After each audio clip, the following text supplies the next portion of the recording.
Salut les dessineurs, j'espère que tout va bien pour vous. Aujourd'hui, je voulais vous faire une petite vidéo par rapport au profil psychologique des dessinateurs. Si vous comprenez quel est votre comportement, vous allez pouvoir progresser bien mieux. Donc restez avec moi jusqu'à la fin de cette vidéo, c'est vraiment une vidéo très importante. En effet, la plupart des dessinateurs sont un peu trop têtus pour analyser un petit peu ce qu'ils font dans le temps, et c'est surtout là que ça coince en général quand on veut toujours faire la même chose, eh bien on ne progresse pas forcément.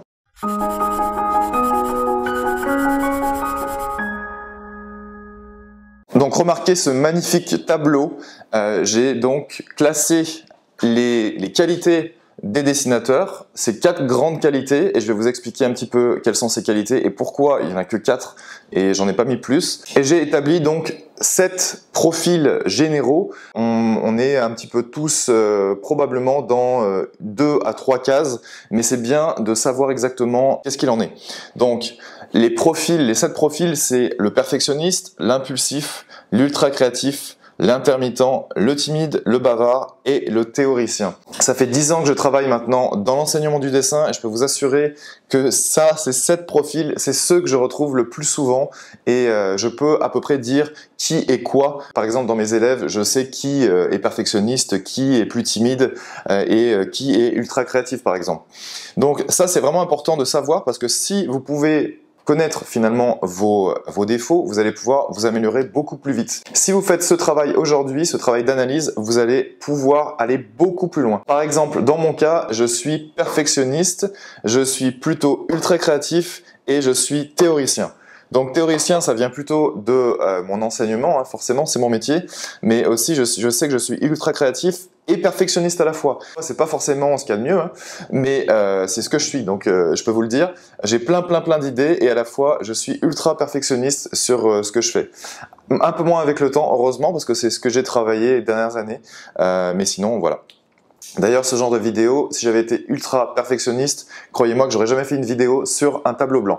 Donc ça fait partie de mon lâcher prise sur la vie. Maintenant, par rapport aux qualités, donc technique, créativité, discipline et autonomie. Qu'est-ce que je peux vous dire là-dessus? Pourquoi j'ai pas mis par exemple motivation? Parce que pour moi, la motivation, c'est du pipi de chat.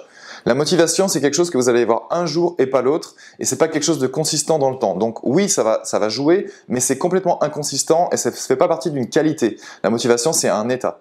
Donc par contre, la discipline, ça c'est dans votre comportement. La discipline, c'est quelque chose que vous pouvez avoir au fil du temps. Et ça, c'est une de mes qualités premières, c'est la discipline. Et c'est pour ça que j'ai pu faire tout ce que j'ai fait dans ma vie. Et pas forcément dans le dessin et dans la pédagogie, mais j'ai été kinésithérapeute avant, j'ai été photographe, j'ai fait plein de choses. J'ai été champion de France de boxe thaïlandaise. C'est qu'avec la discipline que j'y suis arrivé. Il n'y a pas de talent inné là-dessus. Peut-être que vous avez des prédispositions, c'est-à-dire un petit peu plus de sensibilité que certains, mais pour autant, si vous n'avez aucune discipline, vous n'irez nulle part. Donc ça, c'est une réalité.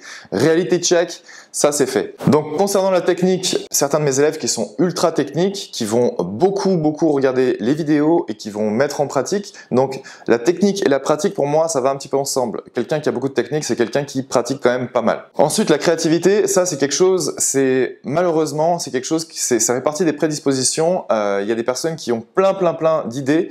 Ça dépend vraiment du fonctionnement cérébral de la personne. Mais ça ne veut pas dire qu'on ne peut pas travailler sur la créativité. Une personne qui est très peu créative et qui n'a pas beaucoup d'idées ne va pas forcément être peu créative toute sa vie. En fait, c'est quelque chose qui se travaille. C'est une des choses les plus difficiles à travailler, mais ça se travaille. Il y a des élèves qui comprennent comment générer des idées au fil du temps, et même si c'est moins spontané que certaines personnes, au fil du temps, on peut parvenir à développer sa créativité. Donc ne croyez pas que si vous n'avez aucune idée de base, vous n'allez pas pouvoir avoir des idées dans le futur. Parfois, il suffit d'une idée pour changer une vie, je peux vous assurer. Ensuite, il y a la discipline. La discipline, pour moi, c'est la chose la plus importante. Si vous voulez réussir quelque chose, un projet dans votre vie, un projet de vie d'ailleurs, ça peut être n'importe quoi, construire votre maison, dresser des plans d'une maison et construire votre maison, ça peut être ça. Ou ça peut être complètement autre chose. Mais la discipline, croyez-moi, ça vous amène où vous voulez aller. Si vous vous sentez pas intelligent, si vous vous sentez moins que rien, avec la discipline, croyez-moi, vous allez pouvoir y arriver. Parce que la discipline, ça veut dire que vous allez pouvoir vous mettre des objectifs, vous allez pouvoir travailler tous les aspects de la réussite en fait d'un dessinateur. La discipline, c'est, je pense, l'ingrédient numéro 1. Ce n'est pas la créativité, ce n'est pas la technique, ce n'est pas l'autonomie. Je peux vous donner des exemples. J'ai des amis très créatifs dans le milieu, donc qui sont professionnels déjà, et qui sont très peu disciplinés. Et malheureusement, c'est pas des personnes qui gagnent leur vie avec le dessin, mais c'est pas forcément des personnes qui ont beaucoup de discipline. Donc ça va être les montagnes russes. Ils vont faire plein de choses d'un coup et puis après ils feront plus rien pendant quelques mois. Et ça, c'est vraiment, à part au travail bien sûr, parce qu'ils sont obligés de travailler pour gagner leur vie forcément, mais la discipline, si vous voulez faire un projet personnel, vraiment personnel, quelque chose qui vous tient à cœur sur 2, 3, 4 ans, la discipline, c'est ce qui va vous sauver, c'est ce qui va vous permettre d'arriver à vos objectifs. Ensuite, il y a l'autonomie. L'autonomie, c'est, alors là je parle plutôt de mes élèves en général, l'autonomie c'est quand quelqu'un sait où il va. Moi personnellement, il y a quelques années, j'étais pas du tout autonome, c'est-à-dire je savais pas trop où j'allais et je parle de ça quand j'avais plutôt 27-28 ans, je savais pas du tout où j'allais. Et ça a commencé à venir à 30 ans, je commençais à mettre mes idées en place, mais on m'a aidé à l'extérieur. Mon grand frère m'a beaucoup aidé et certaines personnes de mon entourage aussi, mais c'est surtout mon grand frère qui m'a aidé là-dessus, lui qui est vraiment plus autonome on va dire, mais moins discipliné que moi. Donc c'est ça aussi d'avoir des gens dans son entourage qui sont complémentaires à vous, ça va vous permettre bien sûr de voir quelles sont à la fois vos faiblesses et qu'est-ce qui vous reste à travailler. C'est bien de toujours discuter avec les gens de votre entourage qui sont complémentaires à vous. Ne parlez pas trop à des gens qui sont trop semblables à vous parce que vous n'allez pas avancer. Souvent d'ailleurs, c'est comme ça qu'on commence à avoir des biais, les biais de confirmation, c'est-à-dire ah bah oui ça doit être ça la vérité. Malheureusement si on confronte jamais son avis à l'extérieur, c'est là qu'on reste fermé d'esprit et donc l'ouverture d'esprit, c'est justement aller chercher à confronter ou en tout cas à discuter avec les gens qui sont pas du tout pareils que nous, qui sont différents. Et c'est souvent comme ça que vous allez vous rendre compte que parfois, en réfléchissant un petit peu et en prenant un petit peu plus de recul, vous avez tort sur certains points de votre vie, certaines façons de faire, etc. Donc c'est toujours bien d'avoir dans son cercle social des gens différents ou en tout cas de discuter avec des gens différents même si c'est en ligne. Donc on va commencer par le perfectionniste. Le perfectionniste, donc comme je vous l'ai dit, moi je suis un perfectionniste, enfin je suis un ancien perfectionniste. Maintenant, je le suis beaucoup moins. La technique, c'est le point fort du perfectionniste. La créativité, par contre, et quand je dis créativité, c'est aussi, ça comprend les projets personnels. C'est-à-dire que moi, j'ai tendance à plus faire des choses pour mes élèves et moins pour mes projets personnels. Donc, je me suis mis moins pour la créativité, mais je sais aussi que je suis un ultra créatif. Donc, ça compense le fait que je sois perfectionniste de ce côté-là. Donc, le perfectionniste, lui, il a du mal à passer à l'action dans ses idées. C'est-à-dire, il a pas forcément beaucoup d'idées et en plus, il passe pas forcément à l'action. Donc, voilà, ça arrive. Donc, encore une fois, ne prenez pas ça pour un profil complet. Souvent, c'est 2 ou 3 profils qui sont mélangés entre eux. Donc, ne pensez pas que vous n'êtes que perfectionniste et que vous n'avez rien d'autre à côté. Donc ça, c'est un point à travailler. Ça va être votre créativité, ça va être en fait le passage à l'acte de vos idées, si vous avez des idées, si vous les avez marquées. Je vous conseille de les marquer au fur et à mesure d'ailleurs. Ensuite, la discipline. La discipline, il est plutôt, je pense que pour un perfectionniste en général, il est assez discipliné, mais pas forcément sur les bonnes choses. Il va trop passer de temps sur la technique, sur la théorie. D'ailleurs, ça se rapproche beaucoup du profil théoricien ici. Ensuite, l'autonomie. Le perfectionniste est plutôt autonome. L'impulsif, lui, il va être vraiment mauvais en technique en général. Il y a 3 ou 4 ans, j'avais eu une élève en consultation. Je comprenais pas pourquoi elle n'arrivait pas à progresser. Moi, c'est quelque chose qui me tient à cœur. Je veux que mes élèves progressent. Et c'est quelqu'un que j'avais donc, qui avait pris le coaching avec moi. Et d'ailleurs, à l'époque, c'était même le mentoring.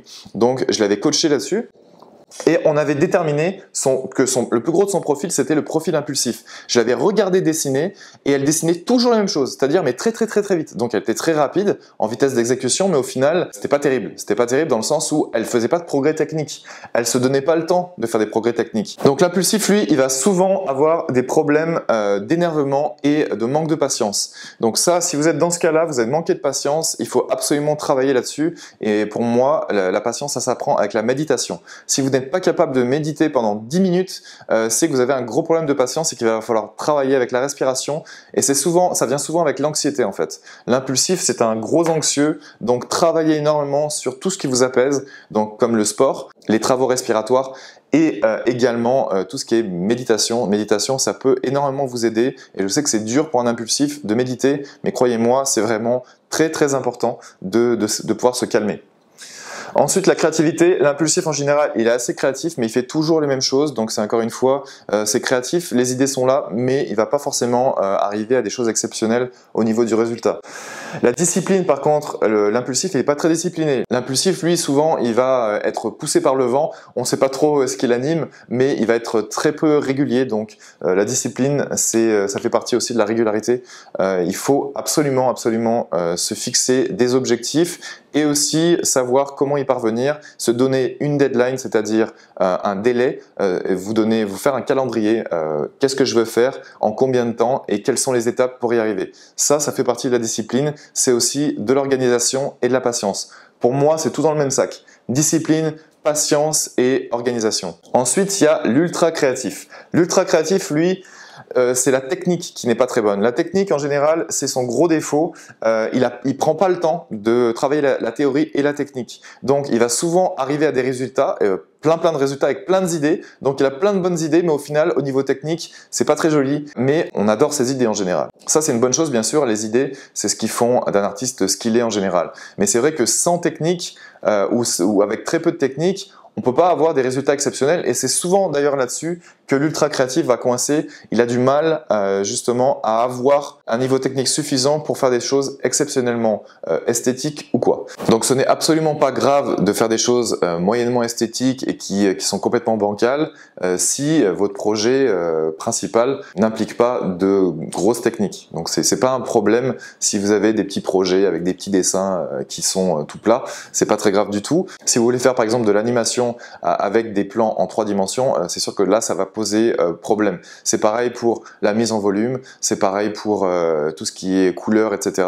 Ça va être très difficile, sauf si vous avez un projet complètement déluré avec des couleurs qui vont dans tous les sens. Mais en général, il faut quand même apprendre la théorie de la couleur, comment poser un volume, etc. quoi. Toutes les bases du dessin. Ensuite, la créativité. L'ultra créatif, bien sûr, il est ultra créatif. Hein, c'est ce qu'il définit. Donc, il a plein d'idées et en général, il les met quand même en pratique. C'est pas tout le temps le cas. Hein, on peut avoir plein d'idées sans forcément les mettre en pratique. Et donc, la discipline, ça dépend vraiment des gens. J'ai mis 2+, mais l'ultra créatif, en général, il est assez discipliné. Il a envie de créer, donc il crée souvent. Parfois, il va un petit peu dans tous les sens, mais au final, si on rassemble les pièces du puzzle, il va quand même arriver à un certain résultat et souvent les gens vont le considérer comme un artiste né, quoi. Donc l'ultra créatif, lui, il faut bien comprendre qu'il a des prédispositions au niveau des idées. Lui, c'est quelqu'un qui a des idées depuis qu'il est tout petit. Ses parents l'ont probablement encouragé ou pas parfois, mais c'est souvent le cas. Donc il grandit dans un univers où finalement, c'est souvent d'ailleurs les enfants d'artistes sont souvent déjà ils ont des prédispositions génétiques forcément, et en plus ils ont tendance à créer parce que ils voient leurs parents créer. Donc ça les emmène très loin. Ça peut être d'ailleurs un frère ou une sœur qui est très créative, un grand frère ou une grande sœur. Mon grand frère dessinait, c'est ça qui m'a motivé quand j'étais tout petit. Donc je le remercie d'ailleurs parce que mes parents ne dessinent pas. L'ultra créatif, il est quand même relativement autonome. Donc lui, il dessine un petit peu quand il veut. Il est souvent très motivé, il est souvent très inspiré. Il a plein d'inspiration, mais il est quand même dans son petit univers. Donc j'ai quelques amis à moi qui sont professionnels et qui sont ultra créatifs, comme mon ami Jean-Baptiste Monge. On peut pas les arrêter ces gens-là, mais c'est vrai que c'est au niveau de la discipline, c'est pas forcément leur point fort, mais ils arrivent quand même à créer leur univers et donc à être autonomes. Autonome, c'est tous les artistes que vous connaissez qui sont ultra créatifs, souvent ils ont leur propre univers, parfois ils ont même plusieurs univers et souvent ils sont très autonomes. D'ailleurs, je pourrais mettre 3 plus pour autonomie au niveau de l'ultra créatif parce que en général il va créer sans jamais s'arrêter. Ensuite il y a le profil de l'intermittent. Alors quand je vous dis intermittent, vous allez vous dire intermittent du spectacle. C'est un peu l'idée, c'est-à-dire que l'intermittent lui il sera jamais à plein temps sur son art et ça c'est un vrai problème. C'est un vrai problème parce que c'est pareil, il va pas progresser beaucoup. Les élèves par exemple qui ont progressé le plus avec moi, c'est les élèves qui ont travaillé beaucoup les premiers mois. C'est là qu'ils ont atteint un niveau technique, un niveau théorique qui était vraiment très bon et qui ont mis en pratique donc régulièrement. C'est-à-dire la discipline joue énormément. Et l'intermittent, lui, malheureusement, la discipline n'est pas bon. C'est-à-dire la constance avec laquelle il travaille pour son art n'est pas constante et c'est pour ça qu'il ne va pas arriver à de très bons résultats à la fin. C'est qu'il sera toujours un petit peu amateur et on ne veut pas tous faire professionnel du dessin évidemment, mais pour vous dire que c'est pas forcément le profil qui va vous faire le progresser le plus. Donc si vous êtes comme ça, vous avez tendance à travailler beaucoup d'un coup 3 heures et puis pendant 3 mois plus rien, croyez-moi, vous n'allez pas progresser beaucoup. C'est malheureux, mais c'est comme ça. Donc la régularité, c'est quelque chose qu'il faudrait travailler sur vous en fait. Il faudrait travailler vraiment cet aspect-là. Et au niveau de l'autonomie, il est relativement autonome, mais il ne travaille pas assez en fait. C'est trop en dents de scie. Donc l'autonomie est bonne, mais c'est la discipline au final qui va le plus compter. Ensuite, il y a le timide. Le timide, hein, c'est tous les gros introvertis. C'est des gens relativement anxieux. Et d'ailleurs, parfois, ça rejoint aussi l'impulsivité, le profil impulsif. Ça, si vous êtes impulsif et timide, il va falloir travailler beaucoup sur vous. Et malheureusement, vous n'aurez pas beaucoup d'avis extérieurs parce que vous n'allez pas vous mettre en face de la difficulté. Souvent, vous allez rester dans votre petit univers, dans votre petit coin. Et malheureusement, personne ne va vous connaître et personne ne pourra vous dire ce qui ne va pas dans votre art, dans vos dessins, etc. Donc, et dans votre comportement surtout. Donc le timide, lui, il a pas de mal à avoir de la technique parce que c'est quelqu'un d'introverti. Il va quand même regarder ce qui se passe à droite à gauche. Il va apprendre quand même de la technique. Au niveau de la créativité, il est plutôt créatif. Hein, ça va vraiment dépendre des gens. Et encore une fois, c'est toujours un mix de plusieurs profils. Quand on est timide, en général, quand on est vraiment introverti, on a quand même pas mal de discipline. Ça va vraiment dépendre des gens, d'une personne à l'autre. Des fois, on a des timides qui procrastinent. Donc ça, c'est un problème. Mais de ce que j'ai remarqué, c'est que la plupart des timides sont quand même assez disciplinés. Et c'est pas tout le temps le cas, mais c'est quand même le cas. Ensuite, il y a l'autonomie. L'autonomie, en fait, la personne timide va pas être forcément très autonome parce qu'elle n'est pas sûre d'elle. Donc, pour finir un projet, souvent, il va se dire « Ah ouais, mes idées sont pourries, je vais jamais pouvoir terminer ce projet, donc il va abandonner très vite. » Donc, le timide, lui, il faut qu'il prenne courage, il faut qu'il assume ses idées et il faut qu'il aille jusqu'au bout. Donc, pour ça, il y a qu'une chose, hein, c'est essayer de sortir un petit peu de son cercle social, essayer de faire des choses qui le permettent de le booster socialement parce que c'est comme ça qu'on prend confiance en fait, c'est en allant vers les autres et en essayant de discuter avec eux. Et quand on est timide, c'est vraiment comme ça qu'on devrait se faire violence de temps en temps et se pousser un petit peu au cul comme je dis souvent, mais c'est vraiment ça, c'est de sortir de ces patterns comportementaux. Je sais que c'est difficile, moi je suis un ancien introverti, ça n'a pas l'air parce que je fais des vidéos YouTube, mais si vous regardez ma première vidéo que j'avais sortie, je pouvais pas dire quoi que ce soit, j'avais aucune éloquence, c'était horrible et je l'ai laissé en ligne juste pour me rappeler et juste pour rappeler aux gens d'où je viens et à quel point j'étais introverti. Ensuite vient le profil du bavard. Le bavard en fait c'est le procrastinateur de base. En fait parmi mes élèves j'en ai très peu mais il y en a qui procrastinent et qui discutent avec tout le monde et au final ne font rien, ne pratiquent jamais. Malheureusement c'est avec ce genre d'élèves là que j'ai du mal à discuter en fait, à communiquer parce que toutes les idées que j'essaie de leur inculquer, quand j'essaie de leur montrer quelque chose, en général ils sont très têtus, ils sont très fermés d'esprit et c'est très difficile. Donc le profil du bavard et du procrastinateur, hein, ça va ensemble pour moi, bavard et procrastination c'est la même chose. Il y a aussi de l'anxiété là-dedans, c'est-à-dire la peur de faire. Le bavard procrastinateur, lui, il va avoir très peu de qualité en fait. Il faut qu'il développe tout, il faut qu'il développe tout. Donc j'en connais quelques-uns, c'est vraiment très rare, mais j'en connais qui font que discuter, qui ne pratiquent pas beaucoup et qui donc sont très fermés d'esprit souvent et qui donc ne font rien en fait. Donc niveau technique, nul. Créatif, je suis désolé de dire ça, mais c'est nul. Discipline, nul. Et autonomie, nul. Parce qu'il faut toujours leur dire, vas-y, fais. Donc c'est pour moi, voilà, j'évite les élèves comme ça. En général, je choisis mes clients et je leur dis non, toi tu ne viendras pas dans mes cours. J'en ai refusé quelques-uns comme ça et je me suis dit que c'était une bonne façon de mettre les choses au clair. Je ne cours pas après l'argent. Je n'ai pas forcément envie d'avoir des élèves que je ne pourrais pas faire progresser parce qu'ils n'ont pas envie de progresser, tout simplement.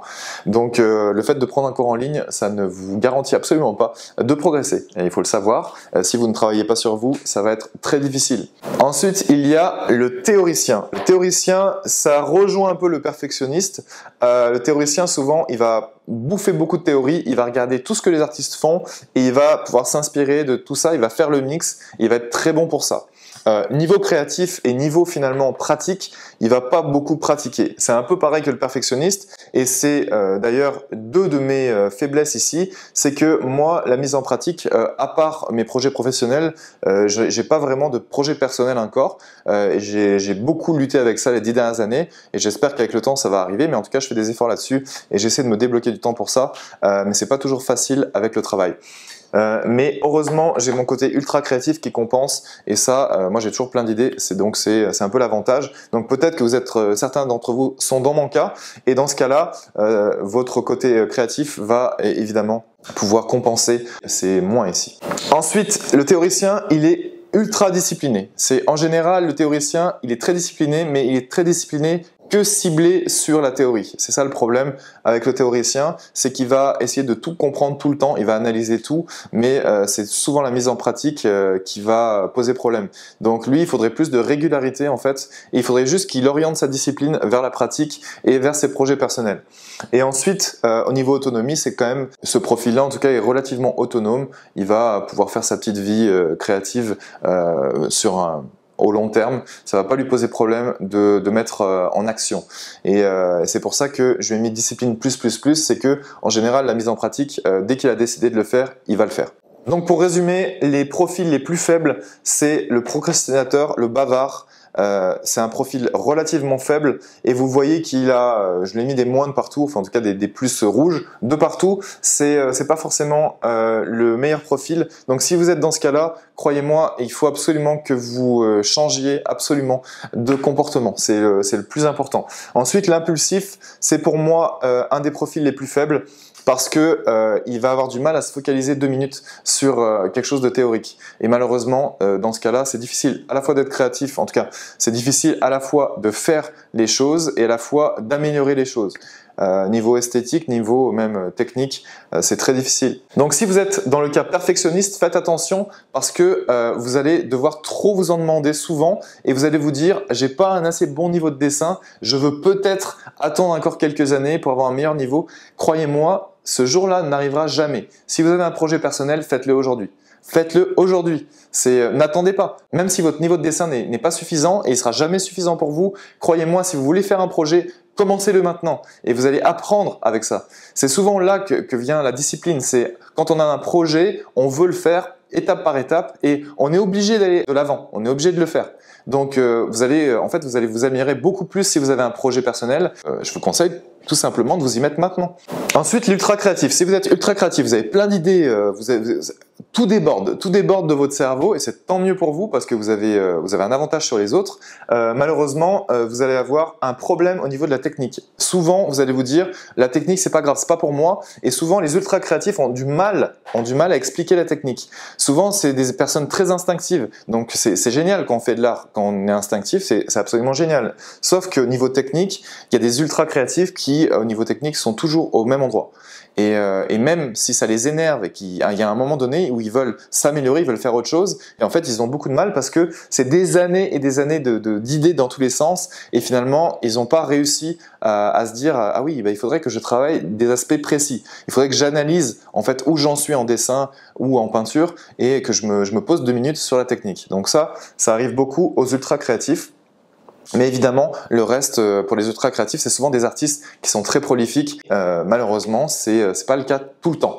Donc, si vous êtes un ultra créatif, croyez-moi, vous avez un avantage sur les autres, mais si vous ne faites pas des efforts niveau technique, vous allez toujours être au même endroit. Alors, c'est peut-être ce que vous voulez. Et tant mieux, hein. Je veux dire, moi je ne juge pas, je donne juste des conseils issus de mon analyse. Au niveau des intermittents, si vous êtes intermittent, si vous avez très peu de constance dans votre travail, croyez-moi, faites-vous un calendrier et faites-vous des rappels sur votre calendrier. Moi je sais que j'ai un Google Calendar, je mets tout dessus. Quand j'ai quelque chose dans la tête, je le mets directement sur mon calendrier ou sur ma to-do list et c'est, je pense, une des choses les plus importantes dans ma vie.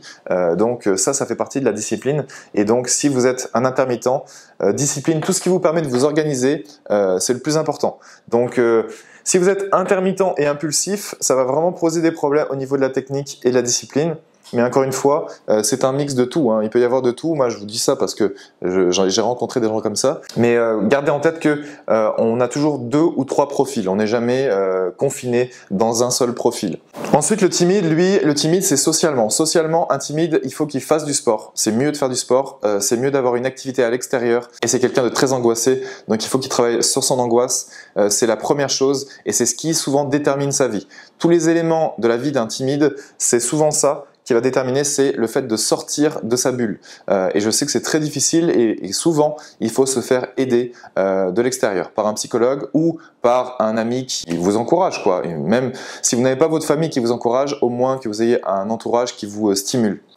Les bavards, eux, je leur recommande de se remettre vraiment en question.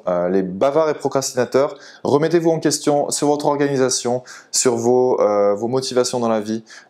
Et c'est souvent des gens d'ailleurs qui se rendent compte qu'ils sont pas forcément faits pour créer. En fait, ils ont juste cette idée farfelue. Oh, peut-être que je pourrais faire comme lui ou comme elle. Et malheureusement, ils se rendent compte parfois que c'est pas le cas. Alors, je dis malheureusement, mais chacun fait ce qu'il veut. Moi, je dis malheureusement parce que je suis là-dedans, mais voilà, chacun fait ce qu'il veut.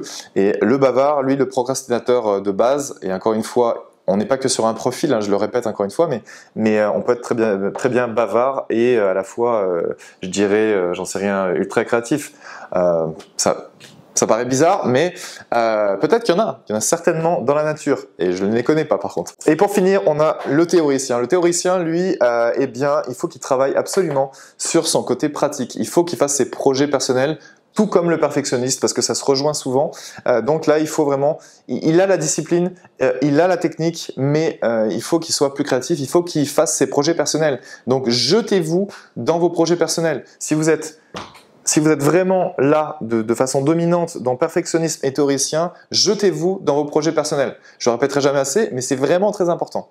Voilà, j'espère que cette vidéo vous a plu. Je sais qu'elle est un petit peu longue, mais c'était une vidéo que je voulais faire depuis très très longtemps. Et depuis que j'ai un tableau blanc, j'adore mettre mes idées au fur et à mesure. Et là, je me suis dit, pour la rentrée, je vais leur faire une petite vidéo là-dessus parce que je pense que c'est comme ça parfois qu'on débloque certaines choses de notre personnalité. Et je pense que le comportement de la vie de tous les jours, c'est quelque chose qui vous aide le plus.